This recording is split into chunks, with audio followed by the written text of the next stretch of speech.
Hallo zusammen und herzlich willkommen zu einem neuen Video. Schön habt ihr wieder eingeschaltet. Wir haben wieder Energie getankt, wie ihr im letzten Video gesehen habt. Und ich möchte euch das mal kurz zeigen. Bei so einem Plätzchen, wo wir jetzt wieder geschlafen haben.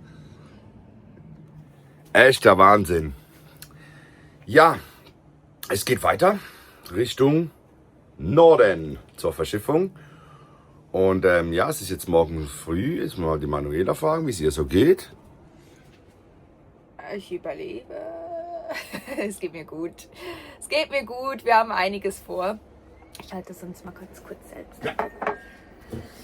Ja, wir haben einiges vor. Die aufmerksam zuschauen, die wissen auch, wo wir hier stehen. Das ist dieses tolle Plätzchen, wo wir die tollen Drohnenaufnahmen gemacht haben das letzte Mal. Ja, und es wird jetzt eine intensive, was werden es, 2-3 Tage, die wir da hochfahren, sind so 1000 Kilometer. Aber 1000 mexikanische Kilometer, das heißt, es ist nicht mehr so läuft wie in den USA, wo wir dann einfach durchbolzen können. Und wir schauen jetzt, wie weit wir kommen, jeden Tag. Aber die Pause hat gut getan, mal ein bisschen durchatmen. Oh ja. Und wir haben euch viel zu erzählen, weil wir haben euch ja gesagt, wir haben nicht nur eine Verschiffung, wir haben 2. Aber da halten wir die Spannung noch ein bisschen hoch. Die einen können sich vielleicht schon denken, was da sonst noch so verschifft wird und wohin.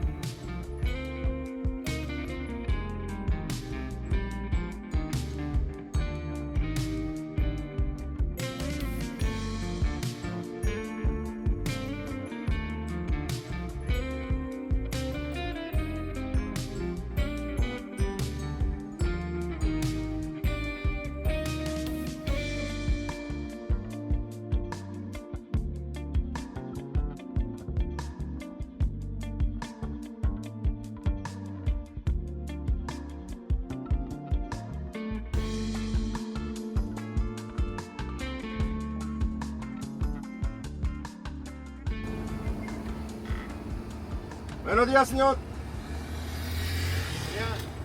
¿Hablas español? Poco, más hablo. ¿De dónde eres originario? Originario, Suiza. Ah, de Suiza. Sí, ¿Ya vas de regreso o qué? sí, vamos viajando a América del Sur. Ah, ya. Ya, vamos a Veracruz. ¿A Veracruz? Sí, a Veracruz. ¿Cómo se llama? Es una casa rodante. Ah, ya. ¿Vamos bien de documento? ¿Documento? Sí.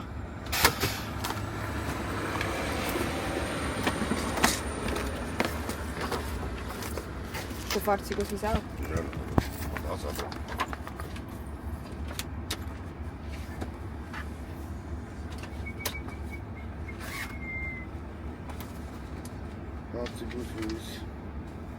Ah, da ist alles drin? Ja, ist alles drin. Aber der Dings nicht, das Tipp natürlich nicht. Ja.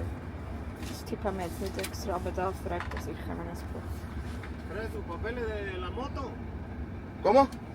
¿Traes tus papeles de la moto? Sí, claro. Ah, ya. Habilitación. Documento de camión. Sí, gracias. Ahí estamos, cuídense. Muchas gracias, señor. Tienes un buen día. Dale.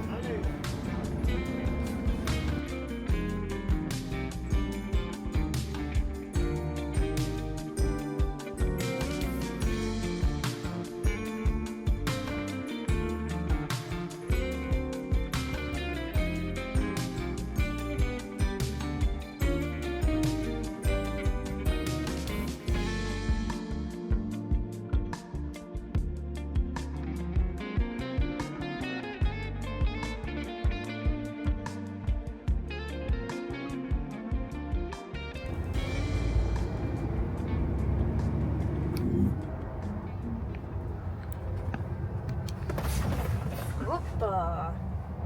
Wir fahren seit, glaube ich, 2 Stunden. Ist das richtig? Ja, ich hätte gesagt 2 Stunden, ja.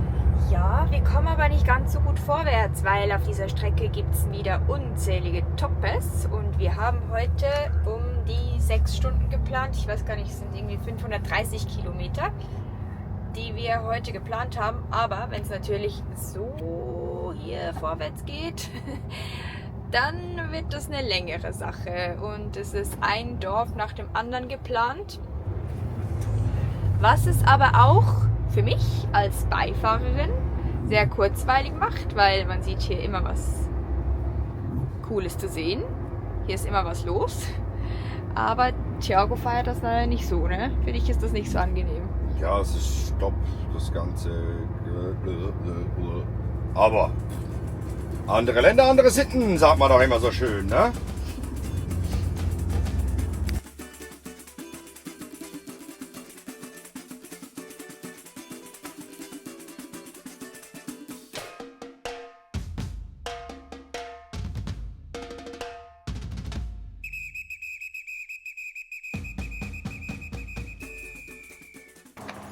Wir machen ein Päuschen, weil die ganzen Toppers, die haben uns müde gemacht und darum gibt es jetzt eine Pause.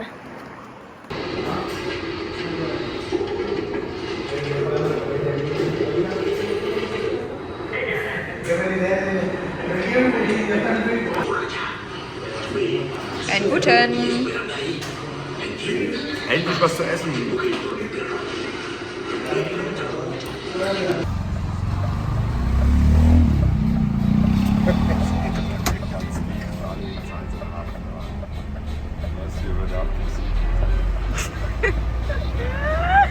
Warum regst du dich so auf? Ich rege mich nicht auf. Das ist da nicht mein Leben. Nee, aber was ist denn hier passiert? Ja, wir haben hier einen Stau, schon etwas länger. Und die haben jetzt sicher gedacht, ich überhole mal im Stau. Steht natürlich auch, aber da kommt natürlich Gegenverkehr. Weil nur wechselseitiger Verkehr geführt wird hier. Naja, so ist es, gell? Ja. Da haben sie ein bisschen eins an der Waffe. Oh, nochmal einer. Nochmal einer. Weil der ist dringender unterwegs wie alle anderen hier. Wir haben alle keine Zeit hier. Wir sind seit 6 Stunden unterwegs. Wir sind am nächsten Checkpoint. Ich weiß gar nicht, wie viele wir heute schon hatten. Einige, auf jeden Fall. Einige. Einmal Polizeikontrolle, da wollte er einfach die Papiere sehen, aber sonst nichts weiter. Ja, es läuft eigentlich ganz gut. Die Toppers haben wir hinter uns gelassen. Wir bezahlen jetzt wieder Maut. Also entweder hat man das eine oder das andere Übel. Aber wir haben uns jetzt entschieden, durchzufahren nach Veracruz, weil so haben wir noch einen Tag spatzig, um Biggie fertig zu machen für die Verschiffung. Ansonsten hätten wir 2 Tage gehabt und das erscheint uns ein bisschen knapp mit all dem, was wir von Seabridge bekommen haben, was wir da alles machen müssen. Jupp. Und darum sind wir jetzt ein paar Tage vorher da, also ein zusätzlich. Ein zusätzlicher. Sollte aber reichen. Ich denke, 3 Tage ist eine gute Zahl.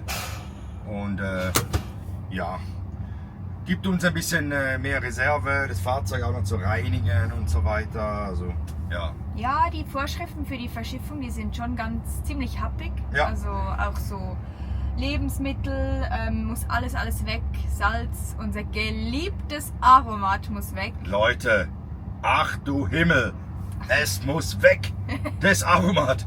Skandal!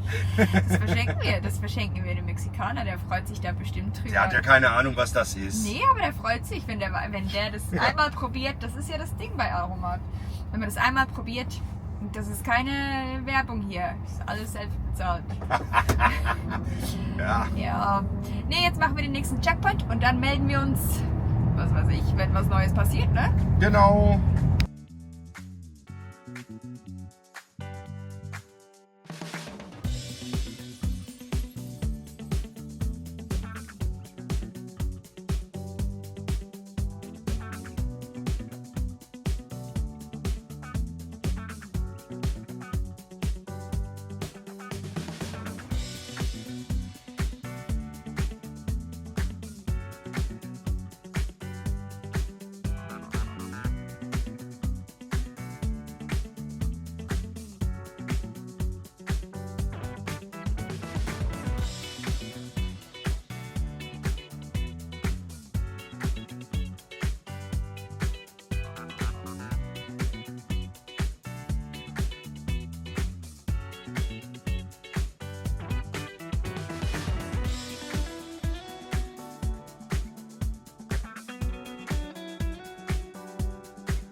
Hä? Ja, ja. Das ist komplett Wissen.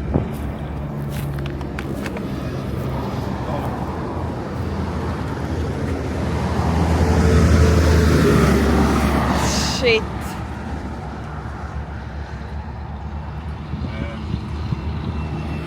Die müssen wir abnehmen. Ich glaube auch nicht. Nein. Das hat er was gesagt, ja. Aber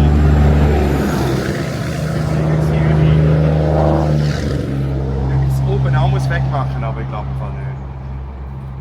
Oben ist lieb, weil oben ist sie eng. Oh, was ist passiert?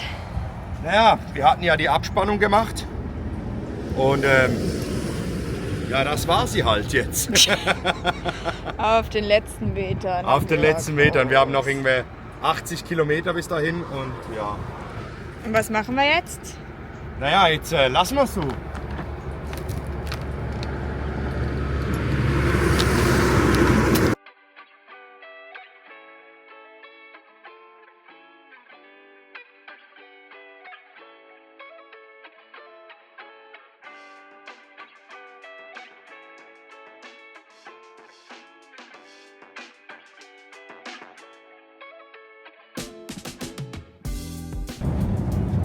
Naja, wir hatten jetzt noch mal Glück im Unglück. Für das haben wir ja die Abspannung gemacht. Die Straßen sind ja jetzt wirklich schlecht geworden. Das Teilstück hier, jetzt Richtung Veracruz. Ja, und deswegen, wir haben 2, 3 Schläge erwischt. Und ich glaube, wenn wir die Abspannung nicht gehabt hätten, wäre wahrscheinlich der Heckträger noch mal kaputt gegangen. Jetzt hat man Glück im Unglück. Jetzt müssen wir noch die letzten 112 Kilometer sind es jetzt noch. Wir müssen in circa 30 Kilometer müssen wir rechts auf eine neue Autobahn, in der Hoffnung, dass die dann ein bisschen besser ist wie die, die wir jetzt befahren, dass die Belastungen nicht mehr zu groß sind, bis wir da sind. Ja. Ich habe euch ja versprochen, dass wir uns wieder melden, sobald was passiert. Ah, das ist nicht so lustig. Aber ich sehe schon ganz fertig aus hier mit meiner Frisur. Von diesen ganzen Schanzen, die wir hier befahren. Das ist wirklich... Man hat das Gefühl, man ist irgendwie kurz in der Luft und man sieht die halt nicht. Man fährt drauf zu und das schwartet einen hier rum. Darum hoffe ich jetzt auch, dass wir es bald geschafft haben. Ich glaube, es ist jetzt Stunde 9 oder 10, die wir unterwegs sind. Ich glaube 10. Hier vorne geht es schon weiter, da ist auch wieder was irgendwie auf der Straße. Also es wird uns nicht langweilig, Leute. Ich glaube, hier machen sie Abfallverbrennung. Gehört auch dazu.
geschafft. Tatsächlich, gell? 12 Stunden ist Thiago gefahren. Oh, und jetzt sind wir in Veracruz. Das ist hier unser Stellplatz. Den haben wir auf iOverlander gefunden. Echt cooles Ding. Aber den hat uns auch Seabridge angegeben für die Verschiffung. Weil hier hat man alles. Hier ist Full Hookup und wahrscheinlich Abfall und alles, was wir brauchen, um so ein Teil ready zu machen für die Verschiffung. Ja. Na Leute, der Thiago hat jetzt Hunger.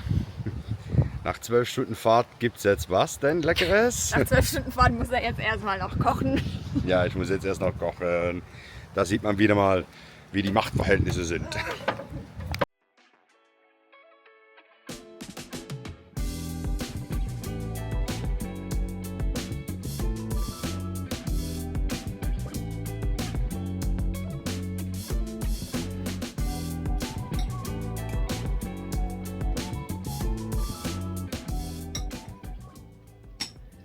Leute, gestern waren wir einfach zu fertig, um noch irgendwas in die Kamera zu sprechen, Oh ja. das halbwegs schlau rausgekommen wäre. Aber wir haben noch einen wichtigen Punkt, um mit euch zu teilen. Und da geht es um unsere Verschiffung. Da wir 2 Verschiffungen haben. Ihr wisst ja noch gar nicht, was die andere Verschiffung ist. Thiago macht jetzt den Trommelwirbel und erzählt es euch. Naja, wir hatten ja bereits Probleme mit unserem Heckträger. Falls ihr das Video noch nicht gesehen habt, werden wir es hier oben einblenden. Und wir haben das mit Hilfe von Bliss reparieren können. In, wie hieß das? Colorado? In Denver. In Denver, genau. Und trotzdem haben wir dann zur Sicherheit Abspannungsgurte hingemacht.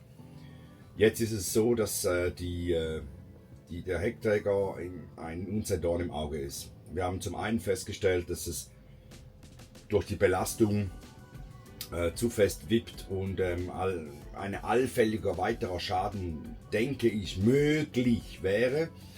Und deswegen haben wir uns dazu entschieden, auch weil wir es bis jetzt fast nie gebraucht haben, auch das Motorrad in die Schweiz zurück zu verschiffen.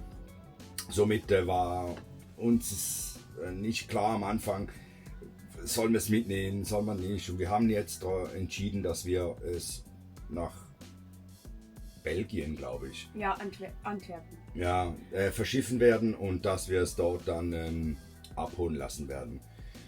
Genau, doof, kostet einen Haufen Kohle.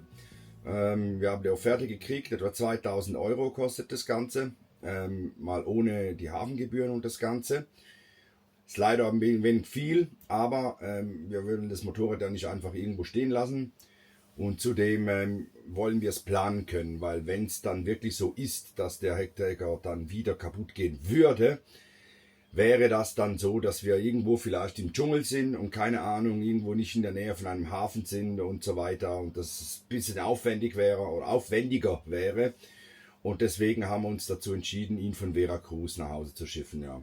Genau, so ist es. Ja, Ja, und ich glaube auch das, was gestern passiert ist mit den Spannsätzen, ich sage immer Spannsätze, das sind keine Zurgurten. Zurgurten, das gerissen ist, das war vielleicht gleich nochmal ein Zeichen, dass wir einfach, wir sind einfach zu unsicher mit diesem Heckträger und der hat schon unten teils Risse wieder drin und darum haben wir uns entschieden, das so zu machen. Ja.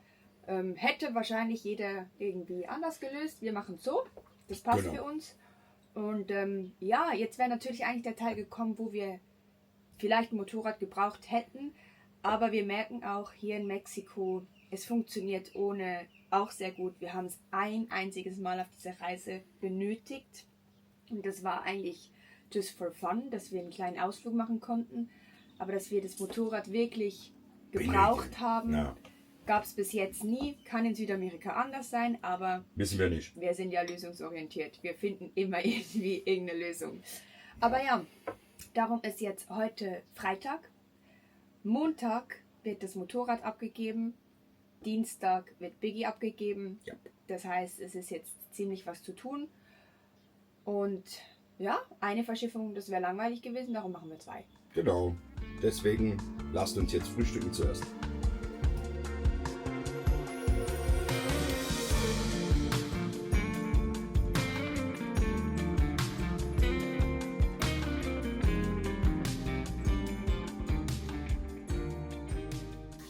Ihr fragt euch bestimmt, warum wir eigentlich so eine Eile hatten, so schnell hier in Veracruz zu sein, dass wir jetzt gestern 11 Stunden durchgefahren sind. Das hat damit zu tun, dass wir Anfangs April verschiffen und dazwischen liegt Ostern. Und das hatten wir nicht ganz auf dem Schirm und das Fahrzeug sollte 10 Tage vor der Verschiffung abgegeben werden.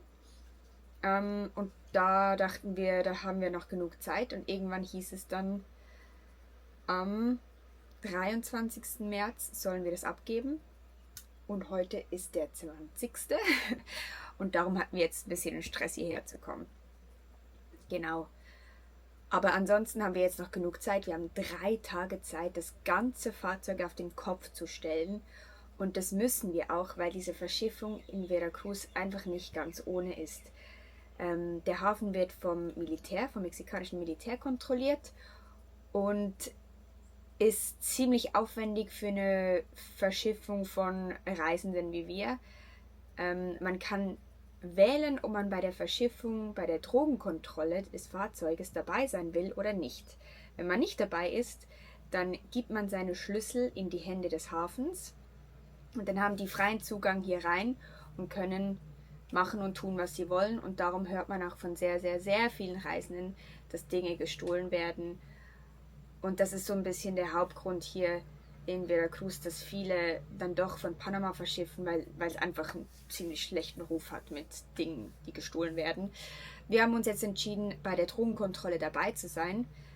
Das ist aber ultra aufwendig, weil wir wahrscheinlich, wir erzählen es euch dann, ob das wirklich so sein wird, aber von Erzählungen von anderen Reisenden ist es so, dass wir im Hafen das komplette Fahrzeug ausräumen müssen, alles auslegen müssen und die dann mit den Drogenspürhunden vorbeilaufen und danach alles wieder eingeräumt wird. Und wir haben da echt Berichte gelesen, dass das zum Teil bei irgendwie fast 40 Grad passiert.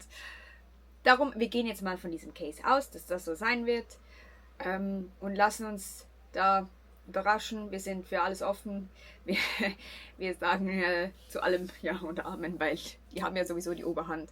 Genau, aber das erwartet uns ein bisschen.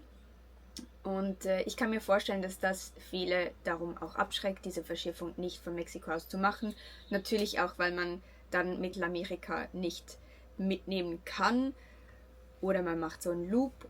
Aber der große Vorteil für uns ist natürlich, dass diese Verschiffung ab Mexiko einiges günstiger ist als ab Panama.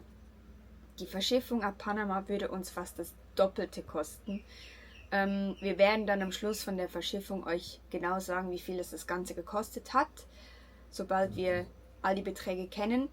Aber was wir jetzt schon wissen, ist wirklich, dass die Verschiffung ab Panama mit unserem Fahrzeug hätte das fast $10.000 gekostet und ab Veracruz kostet es die Hälfte und darum macht es für uns natürlich Sinn, dass wir das so machen.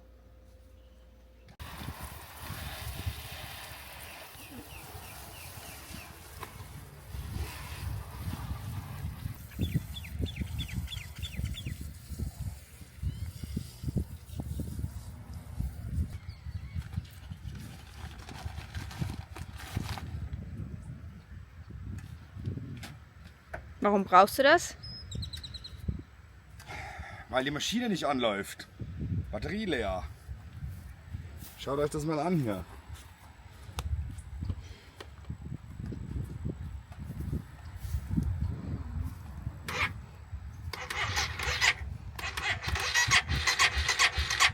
Geht gar nichts mehr. Das heißt, zuerst laden. Und wir haben sogar einen kleinen Ladestecker verbaut. Zack.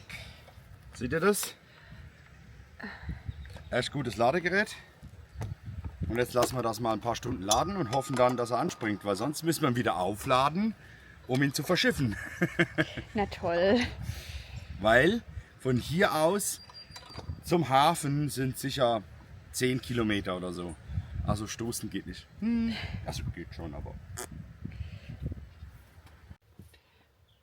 So Leute, in der Zwischenzeit kümmere ich mich schon mal um die Fahrerkabine hier vorne. Das muss nämlich alles komplett leer sein, weil hier haben die Hafenmitarbeiter Zugang. Die bekommen ja die Schlüssel, damit sie unser Fahrzeug aufs Schiff fahren können. Und darum muss hier komplett alles ausgeräumt sein. Nichts darf mehr hier drin sein. Keine Dokumente, kein Bargeld, sowieso nicht. Alles raus.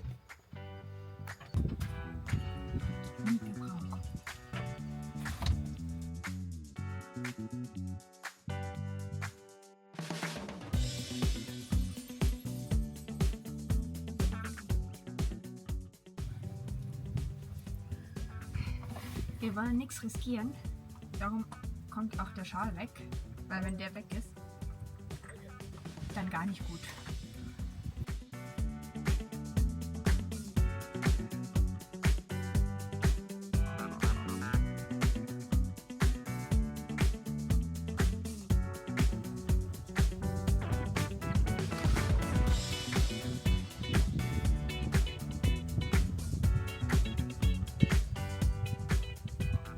Wir haben noch Sprit dabei aus Kanada fürs Motorrad und jetzt haben wir hier einen gefunden, der das gerne abnimmt. Jetzt im Moment sowieso, wenn die Spritpreise immer weiter hochgehen, ist das wahrscheinlich ein wertvolles Gut.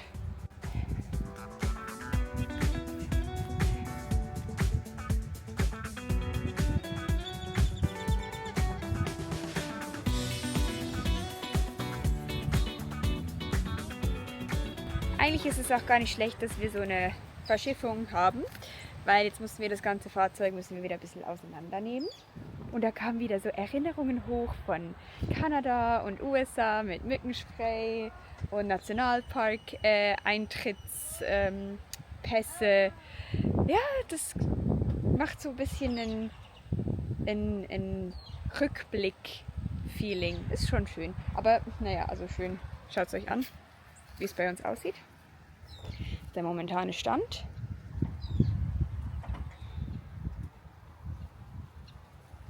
Naja, könnte schlimmer sein. Aber innen drin haben wir noch gar nichts gemacht. Im Moment ist erst die Fahrerkabine und hinten der Heckträger. Ja.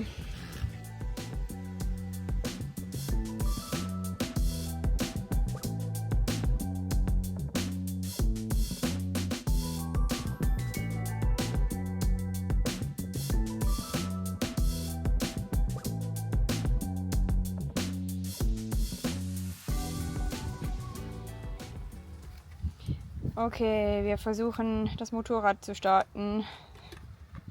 Drückt uns die Daumen.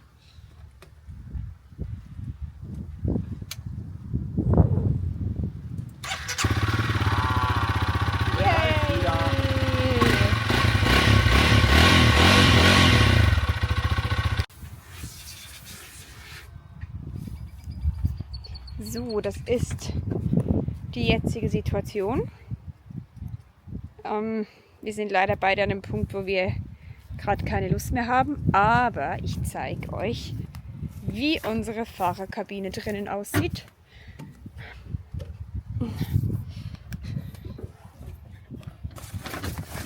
Schön die Sitzbezüge.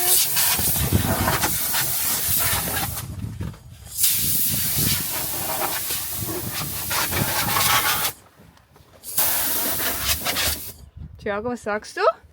Ist wie neu. Sieht schon gut aus, oder? Ist jetzt einfach alles draußen. Aber hier drin sieht es super aus. Unsere Kühlbox ist ausgeräumt. Und jetzt kommt noch der letzte Step, den wir für heute machen.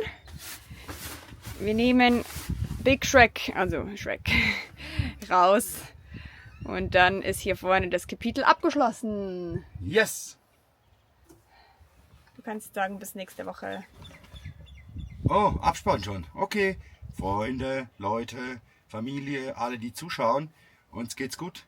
Wir sind ein bisschen müde, aber schaltet nächste Woche wieder ein. Es bleibt spannend. Seid dabei, wenn wir den Innenraum ready machen. Und ja, Abo nicht vergessen, Like bitte da lassen. Schreibt einen netten Kommentar, wir freuen uns immer darüber. Und bis bald. Tschüss.